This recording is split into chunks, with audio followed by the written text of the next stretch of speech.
Buenos días, hermano. Dios les bendiga grandemente. Damos la bienvenida también a nuestros amigos que nos acompañan. ¿Cómo les decimos, iglesia? Bienvenidos. Bienvenidos. Gracias a Dios por estar aquí, por darles el tiempo, darse el tiempo y también por darle la seriedad que se merece a la palabra de nuestro Dios. Es importante que usted y yo entendamos y reconozcamos que es Dios el que nos ha hecho y no nosotros mismos. Es el Salmo 100 que Dios, ¿verdad? Dios es nuestro creador y que nosotros, ¿verdad? Somos ovejas de su prado. Y es que hermoso nos describe. Y el salmista, ¿verdad? Nos invita a reconocer que no somos nosotros, sino es Dios el que nos da y nos bendice. En esta mañana le voy a invitar a que abra su Biblia ahí en el Evangelio de Marcos y vamos a continuar con nuestro estudio, hermanos. Déjenme, ahí conecto la laptop.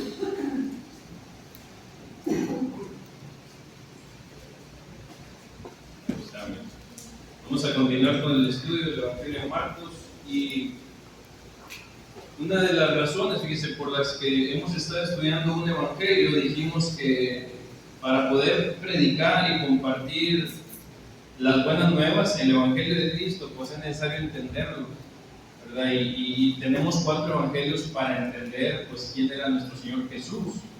Y eso es de suma importancia porque usted y yo, dice, se nos da una historia para comprender lo que Jesús hizo por usted y por mí. No es una fórmula, ¿verdad? No es nada, sino es una historia, es su vida. Él vino, ¿verdad?, a morir por nosotros, pero lo hizo de una manera muy hermosa.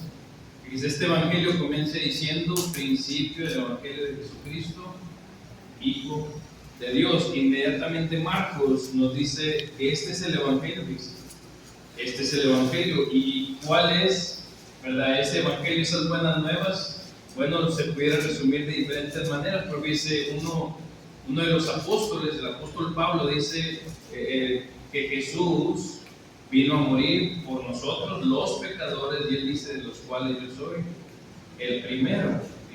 Él lo resume de una manera muy hermosa. Él dice que Cristo vino a morir por usted y por mí. Y esa historia, pues es la que encontramos en el Evangelio de Marcos.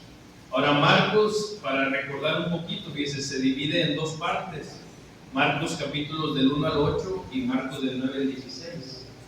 No es casualidad, ¿verdad?, que esta división esté en el Evangelio, sino tiene un propósito, que es. Y el propósito es mostrarnos lo que Jesús hace en Galilea, que es la parte norte donde se supone que pues, estaban hasta cierto punto ellos excluidos de Jerusalén. Y la segunda parte, fíjense, va a ser lo que Jesús hace en Jerusalén.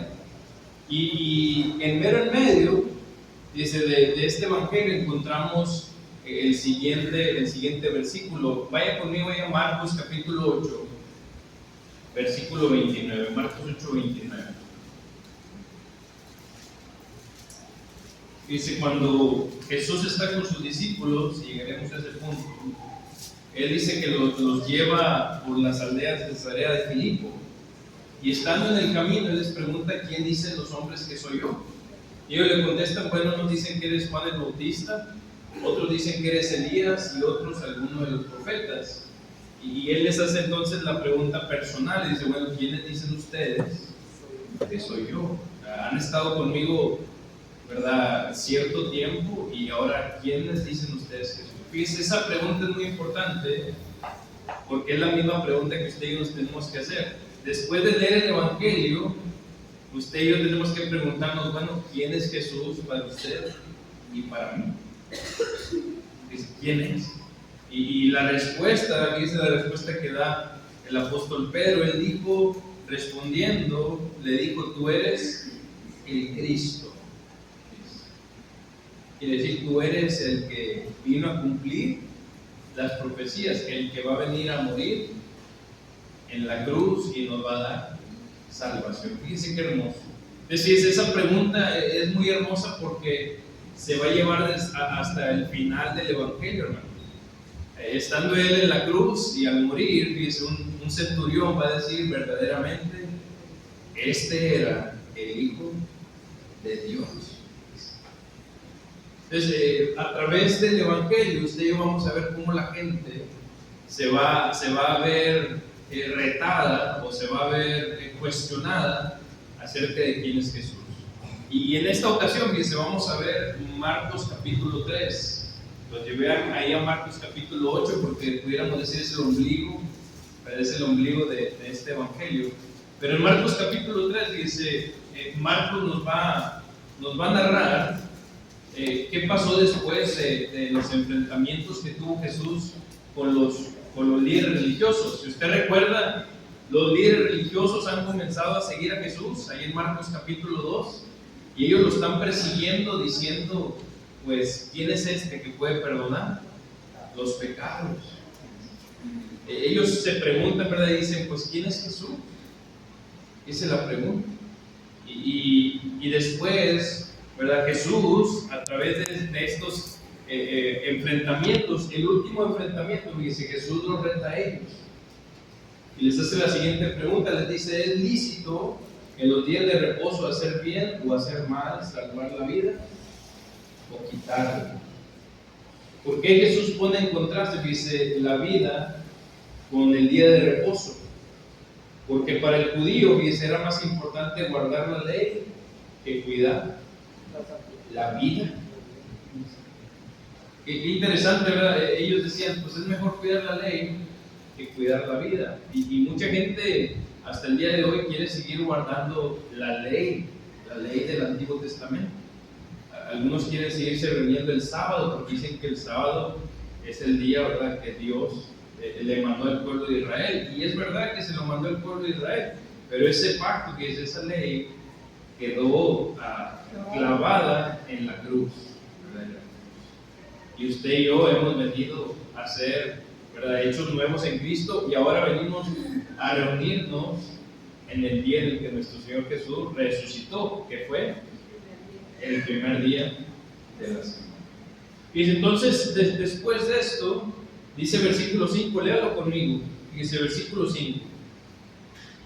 Dice, entonces, mirándolos alrededor, a nuestro Señor Jesús, con enojo, entristecido por la dureza de sus corazones, dijo al hombre, extiende tu mano. Y él extendió, y la mano le fue restaurada sana. Este hombre tenía una mano seca, ¿verdad? Dice ahí el Evangelio. Y si salió, los fariseos tomaron consejo con los herodianos contra él, ¿para qué? Dice, para destruir. Los líderes religiosos que se quieren destruir a Jesús, no lo quieren matar, quieren hacer algo más, quieren totalmente destruir. ¿Por qué, hermanos? Fíjense, ¿por qué? Porque Jesús está exponiendo verdaderamente el problema que ellos tenían, un problema de corazón. Cuando usted y yo venimos a la iglesia pensando que venimos a la iglesia para checar asistencia, hermanos, estamos poniendo una cosa sobre la otra. Aquí no venimos para que Dios nos pase asistencia, ¿ok? Aquí venimos para el beneficio de nosotros. O sea, Dios, fíjese, Dios es un Dios de amor, un Dios de bendiciones, de misericordia, y Él quiere bendecirnos, amén. Amén. Fíjese, pero la ley o los mandamientos que tenemos, hermanos, no es para nosotros sentir que nos merecemos esas cosas. No, Dios nos bendice y nos ama, hermanos, y quiere bendecirnos, y el venir aquí es venir a darle gracias a Dios. No venimos a que Dios nos pase lista. Tiene usted y yo que tenemos que cambiar, hermanos. El judío pensaba de esa manera, él decía, yo voy al templo y ha ofrecido un sacrificio y pues ya de cuenta, ya Dios pasó lista, ya fui.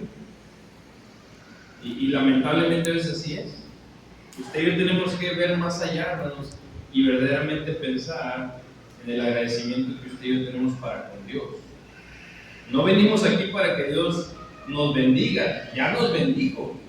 Usted y yo tenemos que venir ¿para qué? Para adorarle y agradecer a Dios. Entonces fíjese, los fariseos tenían ese problema, un problema difícil, un problema complicado, pero Jesús sigue su ministerio. Y quiero que vayan conmigo a leer, fíjense, lo que sigue pasando en el ministerio de Jesús. Versículo 7 al 12, léalo conmigo. Mas Jesús, fíjense, no los enfrentó. Dice, Jesús se retiró al mar con sus discípulos y le siguió una gran multitud de Galilea y de Judea, de Jerusalén, de Idumea, del otro lado del Jordán, de los alrededores de Tiro y de Sidón, oyendo cuán grandes cosas hacía, grandes multitudes vinieron. Qué hermoso, ¿verdad? De todos estos lugares, dice, el Señor Jesús, hermanos, si usted recuerda, comenzó su ministerio en Capernaum. Ahí llamó, fíjese, sus primeros discípulos, ¿verdad? Ahí llamó a sus primeros discípulos, pero ahora dice que toda la gente, hermanos, de Tiro, ¿verdad? De Cesarea, acá hasta abajo, hermanos, fíjese, de todos estos lados venían a escuchar a Jesús. Pero ¿por qué lo venían a escuchar? Dígame, ¿qué hacía que la gente viniera a escuchar a Jesús? Estaban extrañados de lo que ahora él hacía y lo que hablaba. Estaban, ¿verdad? Estaban ellos sorprendidos, dice. Y si usted va al capítulo 1, dice que ellos decían pues que él habla con autoridad, no como los escribas. Él decía, él es diferente. Él tiene autoridad y no solamente eso, tiene poder real. Y fíjense, toda esta gente viene a Jesús y aunque no lo veamos quizás inmediatamente, hermanos, mucha de la gente es una mezcla de judíos y gentiles. El área del otro lado del Jordán, Tiro y Sidón, esos eran gentiles. Entonces toda la gente está viniendo a Jesús. El Evangelio, las buenas nuevas, ¿verdad? Es para todo el mundo. Uno de los versículos más hermosos que usted y yo podemos encontrar es Juan 3:16, porque de tal manera amó Dios al mundo. Fíjese, ¿y de qué manera lo amó? Que dio su Hijo unigénito para que todo aquel que en él cree no se pierda, mas tenga vida eterna. Fíjese, ese es el amor de Dios. Y en este punto, fíjese, la multitud que ahí nos describe, pues es una multitud mixta, que todos escuchan. Y quiero que pongan atención ahí en el versículo 8. Dice, todos estaban oyendo cuán grandes cosas hacían, y grandes multitudes vinieron a él. Pero dice, ¿qué pasa cuando grandes multitudes vienen a Jesús, hermanos, de todos estos lados? Bueno, versículo 9 dice, y dijo a sus discípulos que le tuviesen siempre lista la barca a causa del gentío de la multitud, para que no le oprimiese.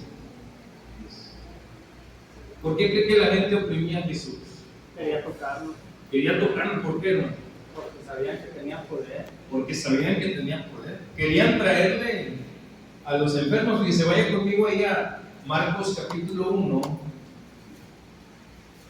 Vaya conmigo por favor ahí.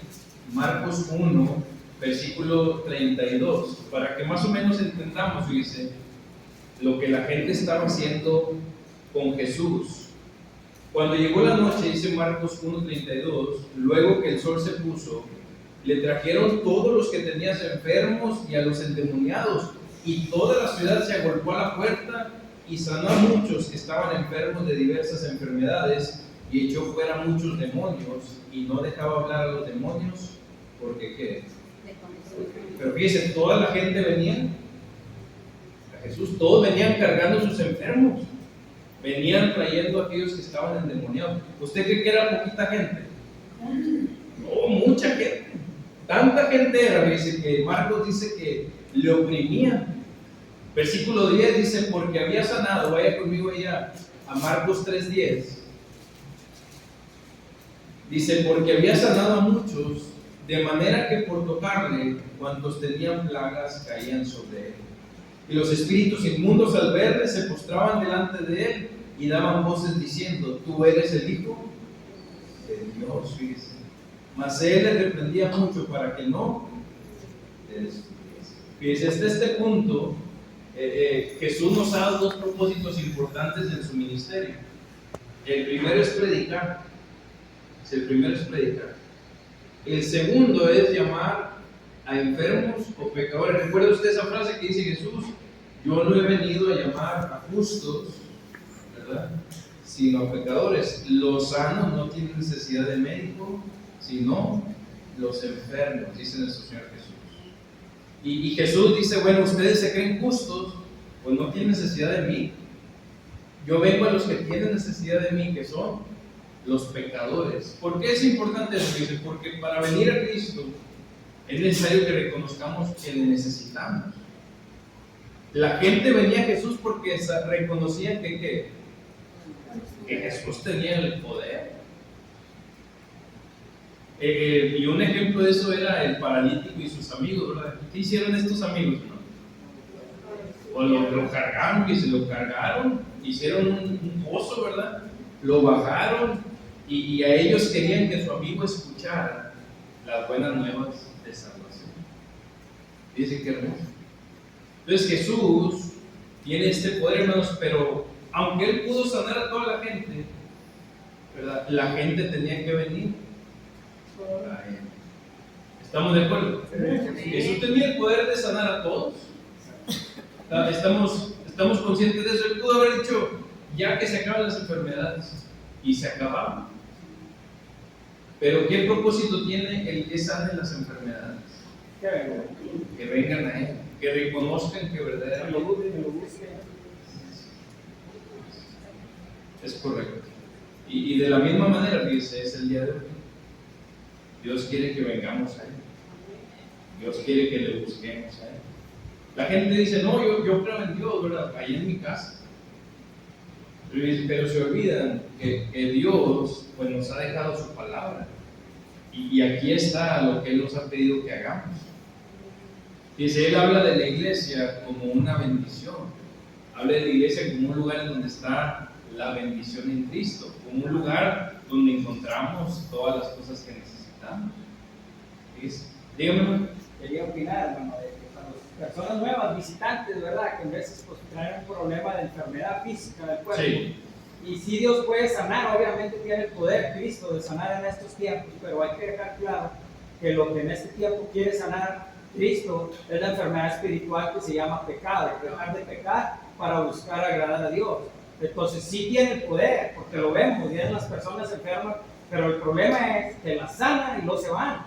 No, hay que dejar claro que a veces no los va a sanar a mucha gente, y si no, tampoco no hubieran cristianos enfermos, obviamente. Exactamente. De que lo que se va a sanar hoy en día es la enfermedad espiritual que se llama pecado. Así es, dice, y hay que dejar algo muy en claro. Dice, toda la gente que Jesús sanó, hermanos, toda la gente que Jesús sanó, volvió a morir.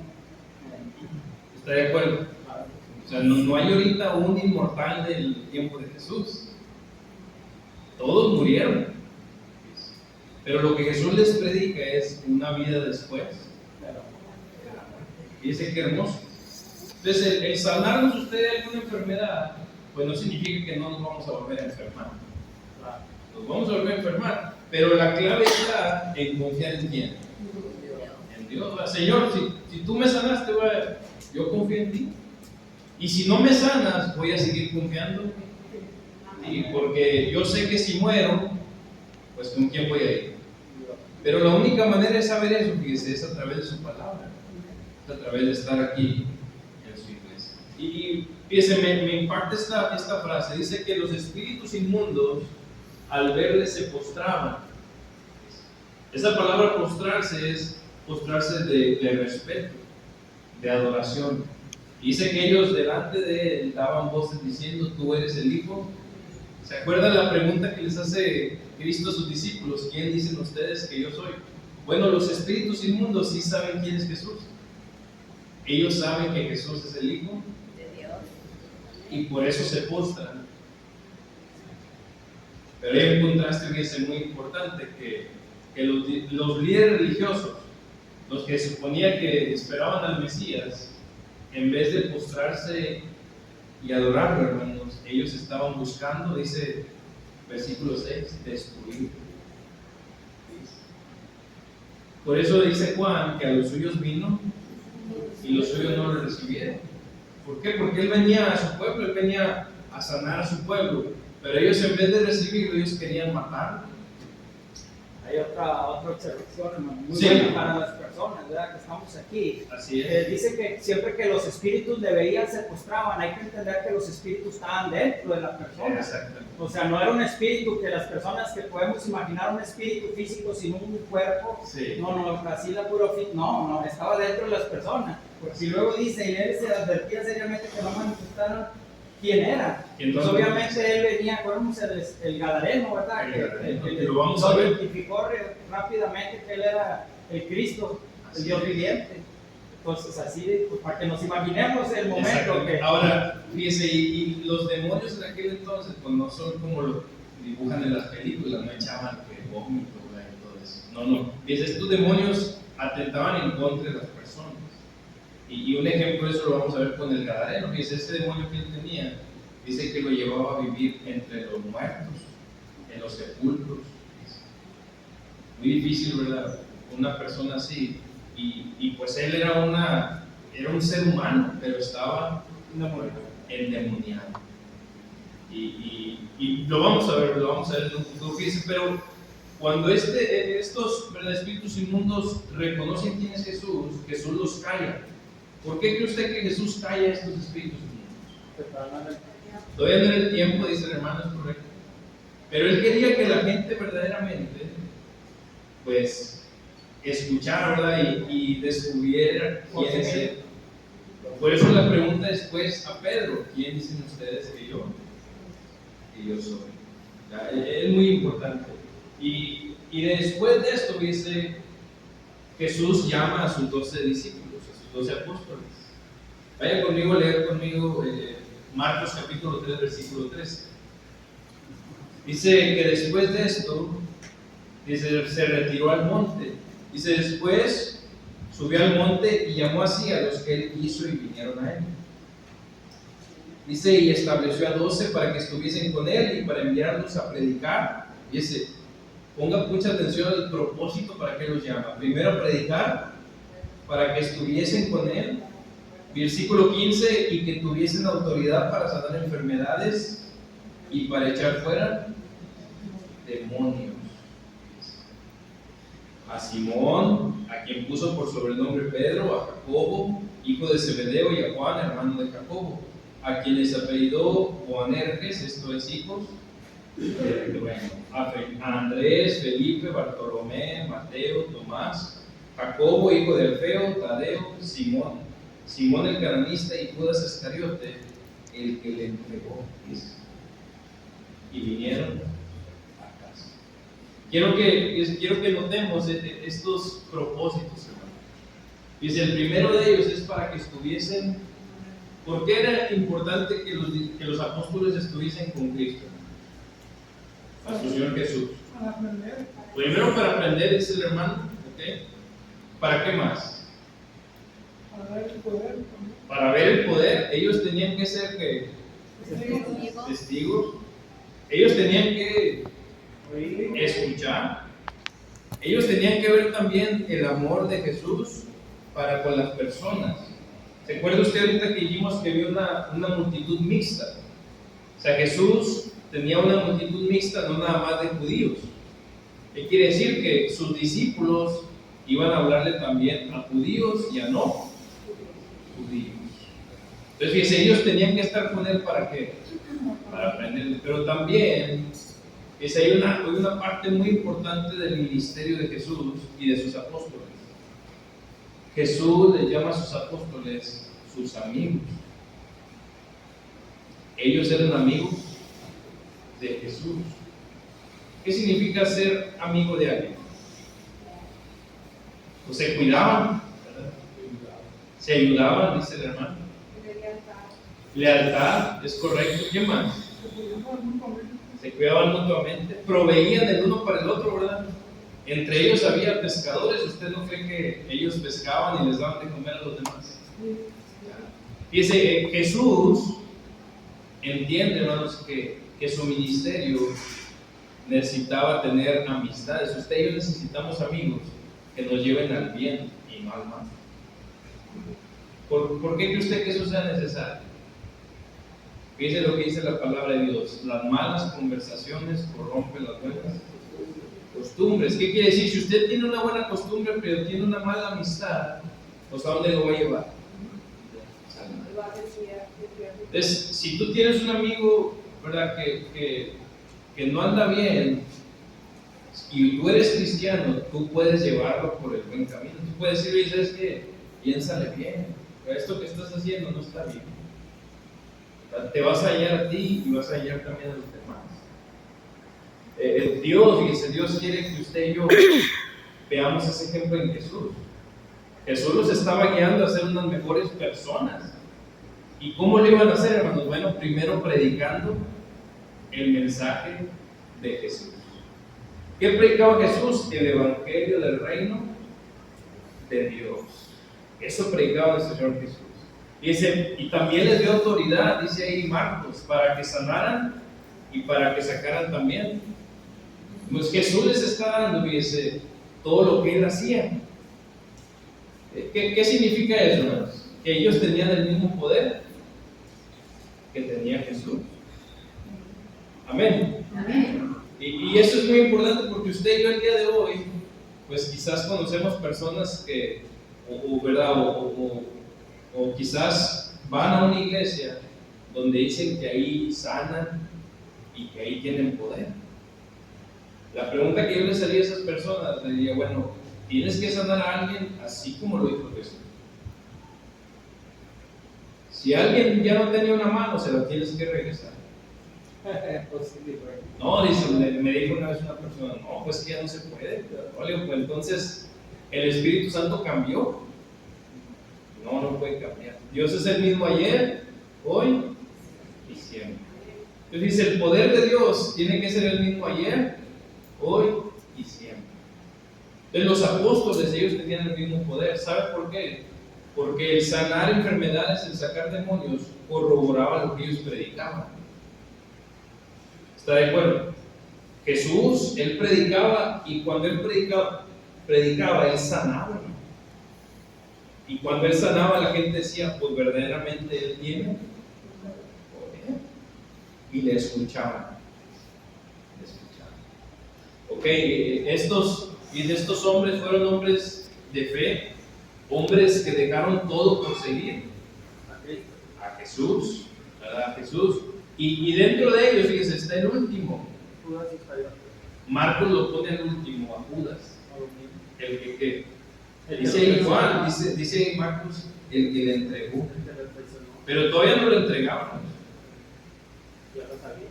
Aún así, Jesús lo llamó para que estuviese. Porque era necesario para que la obra se cumpliera. Era necesario, ese hermano. Ahora, Pedro también lo dejó, ¿cuántas veces? 3. Entre Pedro y Judas, ¿quién hizo más mal? Yo creo que peor Pedro, ¿no? Pues negarlo 3 veces. El otro lo entregó por 30 piezas de plata, mira. Pero el último también las tiró. Las tiró, se arrepintió. Y Pedro lo negó ¿cuántas veces? Y dice que al final lloró amargamente. Se descompuso su corazón. Y era parte del plan de Dios, hermanos. Pero fíjense, no era parte del plan de Dios que Judas se ahorcara. Esa fue una decisión que él tomó. Fíjense, Dios nos da la libertad de nosotros, ¿verdad? Tomar nuestras propias decisiones. Pero esas decisiones tienen consecuencias, fíjense. Judas se pudo haber arrepentido como Pedro lo hizo. ¿Estamos de acuerdo? ¿Y Dios lo hubiera perdonado? Sí, porque perdonó a Pedro. Pero ¿qué es lo que nos hace pensar el diablo? Fíjense, el diablo nos hace pensar que Dios ya no nos puede. Una vez una persona, fíjense, hablando de esto, y con esto quizás cerramos, me decía, pues que yo he hecho muchas cosas, y si a lo mejor Dios no me va a perdonar. Es complicado, ¿verdad? A veces. La vida que llevamos y las decisiones que tomamos, a veces sentimos que Dios no nos las va a perdonar. Pero dentro de lo que vemos en la Biblia, hermanos, y amigos, de lo que vemos del amor de Dios, usted y yo, si de algo estamos seguros, es que se dice la palabra de Dios que Dios es rico en misericordia y amplio en perdonar. Ahora, Él requiere una cosa solamente. Él dice: arrepiéntete de tus pecados, cambia totalmente y yo te perdono. ¿Por qué? Porque no podemos seguir viviendo en el pecado. Dice la palabra de Dios que el que anda en el pecado, el que vive en el mundo, se constituye enemigo de Dios. Entonces, si Dios te perdona y tú vuelves al mundo, pues te vuelves a ser ¿qué? Enemigo de Dios. Fíjese, es algo muy importante que usted y yo tenemos que entender, porque estando en la iglesia, usted y yo tenemos que constantemente preguntarnos: bueno, ¿qué cosas tengo que dejar allá afuera? Ya no volver a ellas. Yo quiero estar con mi Señor. Yo quiero servir a Dios. Y no es una vida, fíjense, no es una vida como algunos dicen, pues, que nomás estás ahí, ¿verdad?, metido en la iglesia. No, es una vida que nos lleva a vivir mejor, tener una mejor familia, tener una mejor relación, tener un mejor ambiente laboral. Dice, muchas cosas cambian cuando usted y yo decidimos seguir a Cristo. El que robaba no robe más. El que robaba, dice Pablo, no robe más. El que mienta, no mienta más. Dígame. Creo que el caso de Judas tuvo remordimiento, tuvo dos errores. Primero tuvo remordimiento y no fue a la persona indicada. Él fue con otras personas. Con los líderes. Sí, con los líderes. En vez de haber ido con Cristo. Con Cristo. Si él se hubiera arrepentido y hubiese ido con el Señor, otra cosa hubiera pasado. Así es. Dígame. También, hermano, cuando para nosotros los que ya somos cristianos, como luego dicen, no todo nada, o hasta el tope, hasta el fin, porque dice la Escritura que cuando Judas fue con los dirigentes y les entregó las monedas, dijo: allá tú, o sea, dejándole todo, allá tú, y luego dice que se rieron, y eso es a mí lo que me llama la atención, se rieron. Se burlaron. Y así se ríe el mundo cuando un cristiano vuelve. ¿Mira? Sí. ¿Mira? Así se ríe el mundo. Entonces hay que tener cuidado como cristianos de seguir adelante hasta el fin, porque Así es. Cristo va a estar con nosotros. Fíjese, y para los dos, para terminar con eso, tanto para Pedro como para Judas, son un ejemplo para usted y para mí, de hasta dónde podemos llegar a caer, pero también de dónde nos podemos levantar.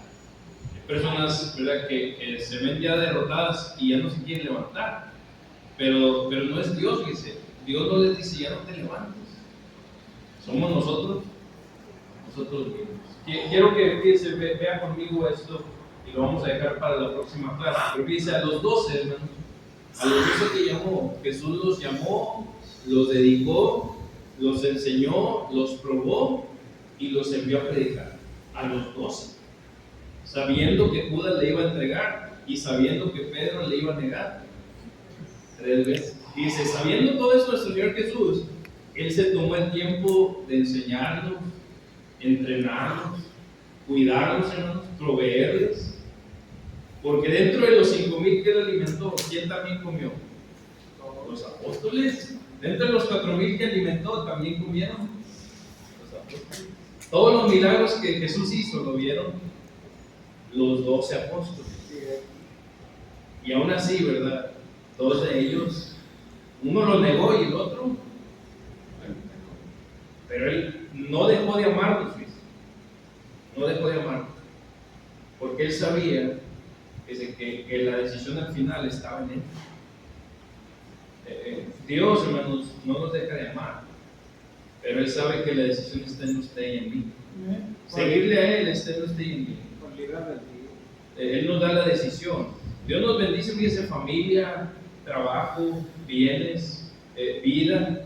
Nos da todo lo que necesitamos, pero está en usted y en mí decidir obedecer a su palabra. Dios les bendiga en esta mañana. Es un gusto, ¿verdad?, compartir la palabra de Dios con ustedes nuevamente, hermanos, y esperemos, por el favor de Dios, que podamos, ¿verdad?, seguir estudiando este hermoso evangelio de Marcos. Dios les bendiga grandemente. Pase, hermano. Dios lo bendiga. Estamos de pie, hermano, por favor.